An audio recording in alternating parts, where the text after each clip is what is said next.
T B کے خلاف مزاحمت نیا چیلنج۔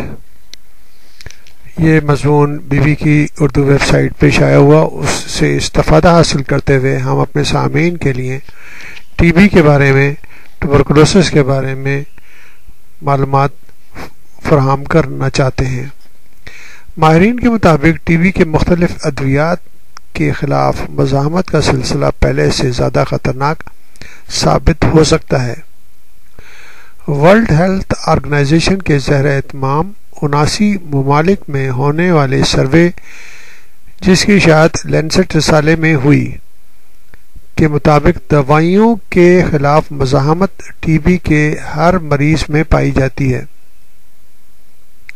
دوائیوں کے خلاف مزاحمت کے اثرات بالخصوص سابق سوویت یونین اور چائنا کے کچھ علاقوں میں کثرت سے پائی گئی ہیں۔ دنیا کی تقریباً 1/3 لوگ ٹی بی کے مرض میں مبتلا ہیں، جبکہ 8.9 ملین کی تعداد میں اس مرض میں اضافہ ہونے کا امکان ہے۔ 2004 میں پوری دنیا میں 1.7 ملین کے قریب اموات ٹی بی کے مرض سے ہوئی ہیں۔ ٹی بی کے علاج کے لیے اینٹی مائکروبیل دوائیں کافی مؤثر ثابت ہو رہی ہیں۔ ماہرین کے مطابق ان ادویات کے غلط استعمال سے ایسے جراثیم پیدا ہو جاتے ہیں جو ادویات کے خلاف مزاحمت کے عمل کو اور زیادہ شدید بنا دیتے ہیں۔ سب سے بڑا مسئلہ مریض کی ادویات کا کورس مکمل نہ کرنا ہے۔ اگرچہ بیماری کے ظاہری اثرات ختم ہو جاتے ہیں، لیکن کچھ جراثیم جسم میں رہ جاتے ہیں جو کہ وقت کے ساتھ بڑھ جاتے ہیں۔ سائنسدانوں نے ایک اور خطرناک ٹی بی کے قسم کے بارے میں بتایا ہے جو دوائیوں کے خلاف مزاحمت کے عمل کو اور زیادہ طویل بنا دیتی ہے۔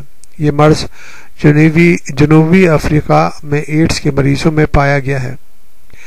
1994 میں عالمی صحت پر ٹی بی کے مرض میں ادویات کے مزاحمت کے بارے میں ایک سروے ہوا تھا۔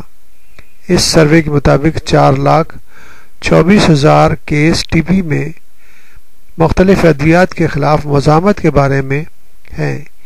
ان میں سے آدھے کیس چائنا، انڈیا اور روس میں سے تعلق رکھتے ہیں۔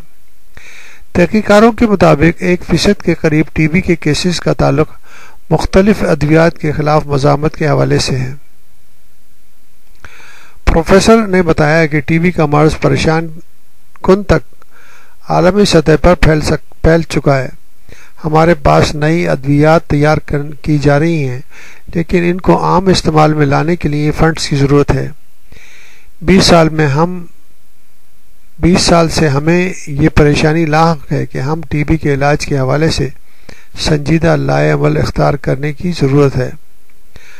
یہی حال ہمارے ملک یعنی کہ پاکستان میں اور انڈیا میں، یہی مسائل ہمارے ملک میں موجود ہیں کہ ٹی بی کے مریض بڑی حد تک بڑی تعداد میں سامنے آ رہے ہیں، اور ان کے خلاف جو ادویات استعمال ہو رہی ہیں ان کے اندر ٹی بی کے جراثیم سے مزاحمت کا خطرہ موجود ہے۔ تو اس لیے ہمیں چاہیے کہ بہت اچھی پالیسی اپنا کر ٹی بی کے مرض کو ختم کرنے کی کوشش کریں۔ اس کے لیے عوام کے اندر آگاہی بہت ضروری ہے۔ عوام کو آگاہ کر کے اور ان مسائل کی طرف توجہ دلا کر ہم ٹی بی کے مرض کو کنٹرول کر سکتے ہیں۔